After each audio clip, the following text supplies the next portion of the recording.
Welcome back to the Conference Championship edition of my weekly NFL Pick'em. Last week I went 2-2 on my picks with the top two teams in my power rankings going down, and that brings me to a 5-3 record so far on the playoffs. But I did nail some other key predictions that I'll get into shortly. Now, I'm mostly all about lighthearted football breakdowns, and this is not a conspiracy theory NFL channel. When you're this close to the Super Bowl, you've got to look under every rock for some football content because we've only got 3 games left in the season. 3.5 if you want to include the Pro Bowl. Even though the teams that I predicted to be in the Super Bowl both went down this week, the two teams in my original conspiracy theory Super Bowl prediction are still alive and well. Yep, the possibility of a State Farm Super Bowl is upon us, and it begs the questions, hypothetically, how much would State Farm have had to pay the NFL for this Super Bowl matchup? And how do I get Pepsi, Oikos, or Sleep Number, or Chunky Soup, or Tostitos to sponsor the Super Bowl next year? I'm gonna cover all that stuff and redeem myself with some picks for the Conference Championship weekend. As for the predictions that I did get right last week that I'm grasping onto, there was the 49ers getting off to a hot start, the Titans being a bad matchup for the Ravens, a shootout in Arrowhead, and then the last one was probably my least favorite prediction, but the one that I hit square on the head in the Seahawks and Packers game. For those of you that don't remember or did not see that last week's prediction, I'm going to save this one for the end because my videos have been doing pretty well here, and I don't want a bunch of you jumping off the video too soon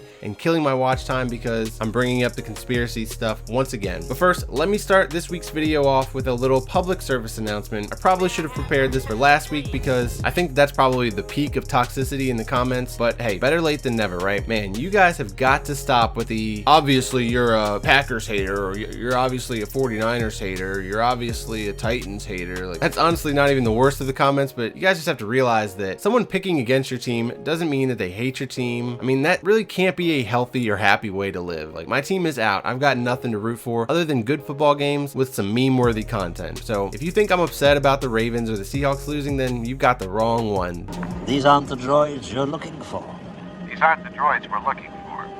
That's part of the fun and excitement that this game offers, and the Ravens losing to a 6th-seeded team after wiping the floor with their regular season schedule is just another chapter in the NFL's 2019 season story. I'm never going to be the guy that only picks the top 2 seeds on both sides to make it to the conference championship round. That's something that I do with my March Madness brackets because I don't pay close enough attention to college basketball to see any other scenarios play out. But with the NFL, I can at least envision lesser teams doing their thing, and so I want to kind of bring those scenarios to you guys to see how you feel about them. It's not to be hot takey, but the playoffs are usually unpredictable, and I enjoy trying to predict the unpredictable, or at least be unique with it. I was on the Seahawks from the middle of the season, and I wasn't going to waver because of a few injuries. If there was money on the line like there typically is with a March Madness bracket, then yeah, I'd play it safe and I'd take all the favorites. This year, if you had picked the 1s and the 2s to make it all the way to the conference championship, you did better than most people. In the end, my predictions, they might end up being wrong. They'll probably be wrong, but I'll be damned if they are not the cleanest looking wrong predictions on the internet. Speaking of March Madness, we are down to the final 4. Let's jump in and break down these 4 teams, and then I will once again redo my Super Bowl pick since I've had absolutely no luck with these so far. I mean, I got a 25% chance of getting it right this time, right? But before we get started, the goal in these videos is 500 likes. Can we please try and hit that once again in 24 hours? I would greatly appreciate it. You guys have been the main reason that my past 2 videos have done so well. I appreciate it, as I have enjoyed making these videos for you each and every week, and I'm looking forward to branching out this offseason, doing a ton of NFL draft videos, but then I'm also going to be trying to dip my toes in more short essay style videos. Without further ado, let's get into the AFC Conference Championship. Titans versus Chiefs. These two teams played in week 10 in Tennessee, and this was kind of the moment where we realized the Titans really needed to be taken seriously. Derrick Henry ran for 188 yards and 2 touchdowns against this bottom 5 run defense, but Mahomes was coming off of that dislocated knee injury, and yet the Chiefs were still up late in this one. So to me, this game really could go either way. But first, let's talk about the Titans. Wow, just wow. I mean, this is why we play the games, right? I knew that this was the worst matchup of the wild card teams for the Ravens, but I did not think that they would actually beat them. The Titans, they just feel like a team of destiny, and I will say the Eagles did win a Super Bowl the year after they hosted the NFL draft, and the Titans hosted the 2019 NFL draft. The Cowboys, they didn't win the Super Bowl that year, so maybe that's not a sign of destiny after all, but it would be kind of cool if it was 2 out of the 3 teams at least make it to the Super Bowl. These guys are playing classic 70s football right now, and it is working for them. The kids today, they know this football better as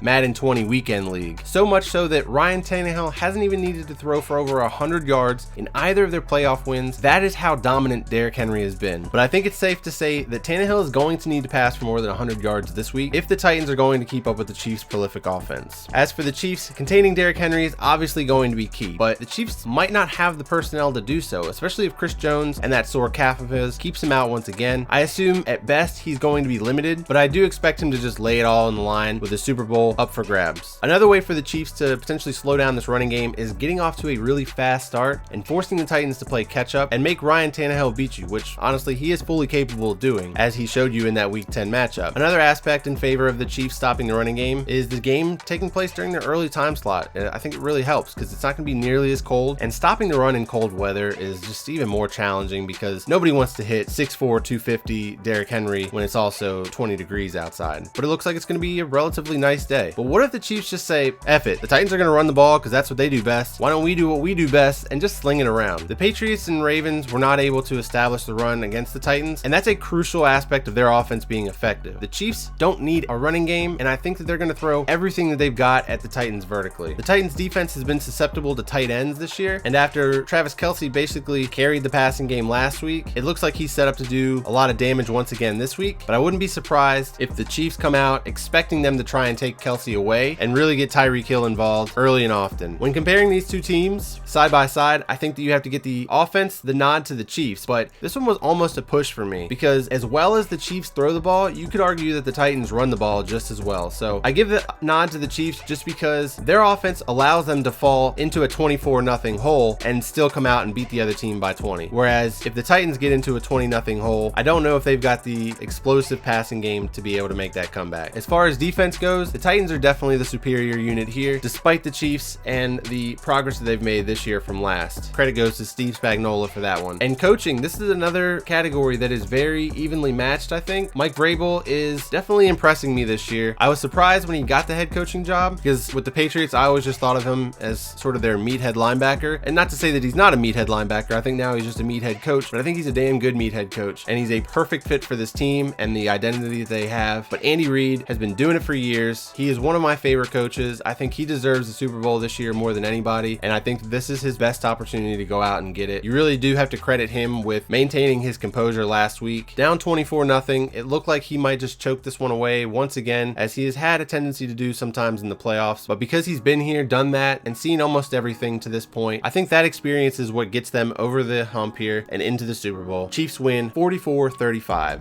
In the NFC, we have the Packers versus the 49ers. This NFC championship is another midseason rematch, but this one wasn't as close of a game as the AFC's first matchup. The game really got away from the Packers, and I remember picking Aaron Rodgers in my weekly pick'em video that week because of the fact that he was returning to Cali with the defense in primetime. It just seemed like the perfect storm for Aaron Rodgers to turn it on and put on a show for America. Long story short, Packers got embarrassed by the 49ers defense from the very first drive and ended up losing 37-8. Now, Devontae Adams was still not 100% in that game, but I don't think it would have mattered because the Packers offensive line just wasn't ready for this 49ers defensive line. This time around, Adams and Rodgers are clicking as well as ever, and Richard Sherman has got his hands full. I'm sure that the Packers will scheme Adams away from Sherman as much as possible, but as a football fan, you've got to hope to see a few plays with these guys matched up. Adams is better than Michael Crabtree, so hopefully Richard Sherman wouldn't mind the Packers trying him with a receiver of this caliber. Honestly though, I would love to see that legendary play recreated at the end of this one. I honestly don't care which way the play goes, but just something similar would be a cool moment. I'd love to see the pictures from the same angle or whatever side by side. As for that Packers Seahawks prediction that I got right, I guess this is as good a time as ever to talk about it, and I was a little bit disappointed with the ending of that game, and not because of the Seahawks losing like I'm sure so many of you expected, but because of the finish that we got. That was probably the most boring game of the weekend, and we watched the Seahawks climb back in it in the second half only to get denied their final chance at coming back, that overly generous spot and review of Jimmy Graham's third down catch. Somebody in the comments last week got pretty upset with me predicting that there would be a questionable call in the Packers-Seahawks game, and I admit it was a little bit out there, but as I was watching this unfold, I couldn't help but smile a little bit because I knew what was taking place as it was happening, and I thought back to how I said that there would probably be some sort of ref intervention at some point in that game. During this week of over-analysis of that Jimmy Graham catch, I found this graphic that shows the correlation between teams and third down penalties over the last decade. Packers fans like to say that they don't get the calls and that they're just good. Well, this graphic shows otherwise. Not that you're not good, because obviously your team's in the NFC Championship game, but that they do get a little bit of an assist here and there. It's actually ironic that this graphic was made in week 12, which was like a month and a half ago, and yet the Seahawks and Packers are on completely opposite ends of the spectrum. I feel like arguing the point of whether or not that should have been a first down or a fourth down would take an entire video on its own. So I'm not going to get too deep into that because we're literally talking about inches here. And there is a reason that we have not put microchips in the balls so that we can know for a fact if that ball reached a certain point. Yet every single player has a microchip installed in their pads. Think about that. I just hate when that questionable stuff happens at the end of a game, because as a coach, you've literally got to coach the game with all 60 minutes in mind. Otherwise, you don't punt the ball. You don't save those 3 timeouts to get to the end of the game, anticipating that you can make a stop and get the ball back again. And making that a fourth down doesn't mean that the Seahawks have now won the game. They actually would have had to drive the length of the field and score. You would think that that would be better for ratings in the moment that a game goes down to the wire like that. But when you're relying on the ratings of your Super Bowl, potentially having Packers and Aaron Rodgers in the big game, I guess you can't mess around. If you don't agree, go ahead and let me know how the Seahawks blew it with their overly conservative play calling in the first half, or how the yellow line is not official, or ask me if I saw the camera view from the sideline right above the first down marker. Go ahead, comment section is down there for you to vent. But if you do agree with me, even if you think that it was actually a first down, but you just like to troll, go ahead and type Jimmy Graham was short in the comments so that we can move on. But like I said, we need microchips in the footballs. Otherwise, the Zebras will always be the ones determining crucial plays like this without any actual factual information. As for the 49ers last week, the first thing that jumped off the screen to me against the Vikings was, man, this defense looked fresh, and they looked back to their early season form with D Ford and Quan Alexander back. They held the Vikings to 7 first downs while getting 6 sacks, but they won't be playing against Kirk Cousins this week or the Vikings offensive line, and they don't get spotted those 31 points from the previous matchup. I think it's actually harder to beat a team a second time when you've blown them out once, just because you feel like you've already got a little bit of a cushion, and it causes you to relax a little bit more. Now, the 49ers running game was able to carry Jimmy Garoppolo through his first playoff game last week, but you can't ignore the play calling after that interception of his. And, you know, maybe this is actually going to be a good thing for the 49ers down the stretch here. When the game is in hand, be smart, be conservative. It must have been really hard for Kyle Shanahan to do that when he had Julio Jones and an MVP Matt Ryan at quarterback. Jimmy Garoppolo might be just what Shanahan needs at quarterback to recognize when you've got the game in hand, and it'll force him to call all the non-sexy plays in the playbook before taking an unnecessary risk that could stop the clock or result in a turnover. And I know that Matt Breida actually ended up fumbling late in that game, but the odds of losing a running back fumble is a lot less than your quarterback getting sacked, fumbling, or throwing an interception. As for comparing these two teams side by side, when it comes to offense, I've got to go Packers, even though they have not really been as consistent as you'd like to see from a Super Bowl team. I wanted to say that the 49ers running game is obviously better than the Packers, but Aaron Jones was no joke this year. And then I wanted to say that the Packers passing game is obviously better, but without Devontae Adams in, it's not. In fact, they are way too one-dimensional in the passing game, and when they're matched up against a good defense like this, it could end up being a result like the Saints had, and Aaron Rodgers really could struggle. As for coaching, I like to tease Kyle Shanahan for that 28-3 loss in the Super Bowl, but to me, he's clearly the better coach here. I mean, Matt LaFleur was a confusing hire to me because I was on team Derrick Henry going into last year, and this is the guy that struggled to realize what he had in Derrick Henry and kept on putting Dion Lewis on the field. Obviously, getting to the NFC Championship game in your first year is pretty incredible, so he definitely deserves credit for being able to pull everything together. But Kyle Shanahan just looks like the next up-and-coming coach, and he's not going to be a one-hit wonder like that guy in LA. 49ers win 24-23. Okay, before moving on to my Super Bowl prediction, I want to make sure that I address the questions that I stated earlier regarding a possible Chiefs-Packers State Farm Super Bowl. And that question was, how much would State Farm have to actually pay for the NFL to give up the Super Bowl naming rights? Now remember, this is all hypothetical, and it's just a joke. This would be a terrible, terrible idea, but it's fun to talk about, and joking about it makes it feel like it's not actually real. And this would not come cheap. This would be one of the most expensive naming rights deals in the history of advertising. And I kind of felt like to own the whole Super Bowl name, you'd have to at least pay as much as the NFL or whoever's broadcasting the Super Bowl that year, as much as they get paid for the total cost of the commercials, right? So the average Super Bowl commercial is over $5.5 million per 30 seconds. Last year, there were 86 commercials run for a runtime total of 3,080 seconds. That means the average commercial was about 35 seconds. All of that in total equals over $564 million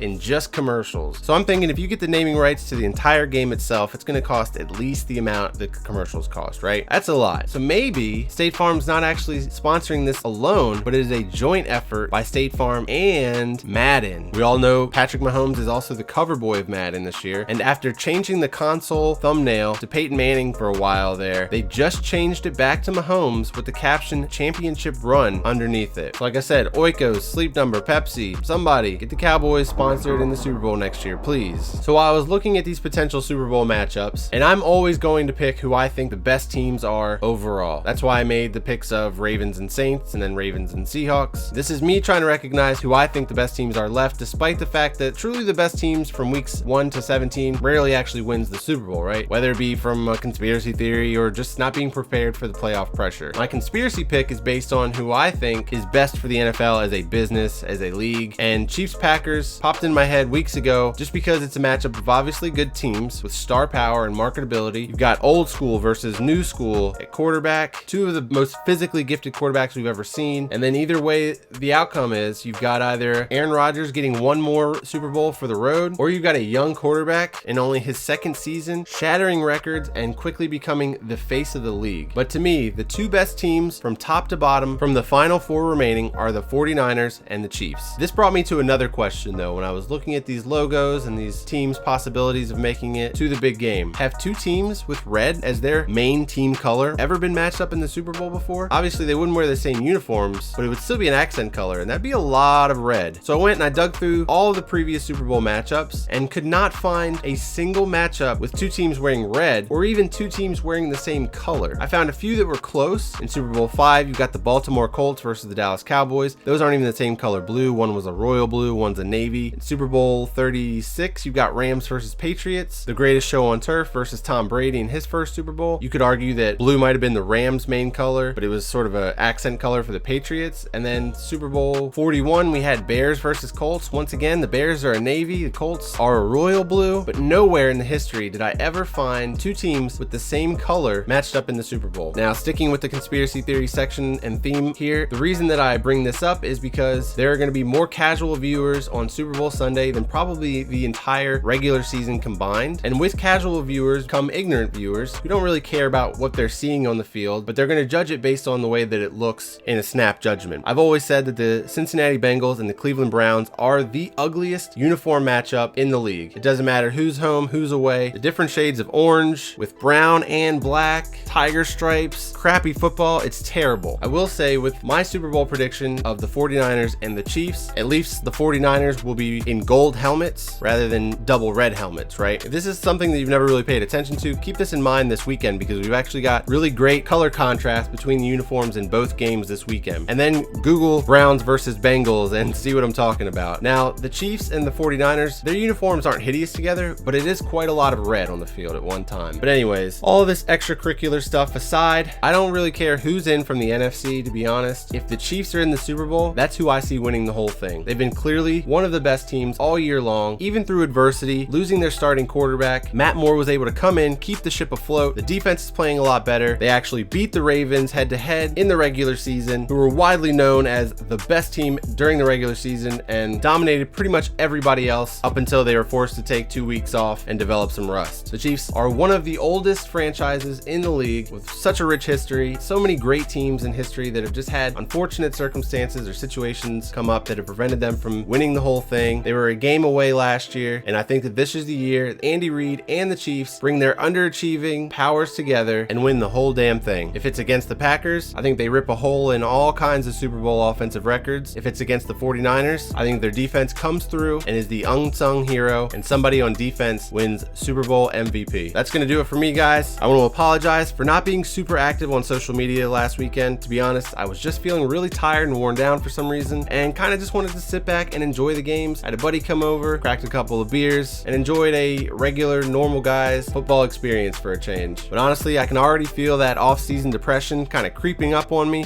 So I'm going to dive all the way into the NFL offseason and the 2020 NFL draft once the Super Bowl is over. Next week, I will have my Madden simulation come out featuring the two Super Bowl teams. I will have a new mock draft and a breakdown of the 2020 Pro Bowl. Just kidding. I'm going to make sure I get my Super Bowl breakdown out nice and early this year. So stay tuned. A lot of new stuff stuff coming out next week. Don't forget to hit like and subscribe, and I will see you all in that next video.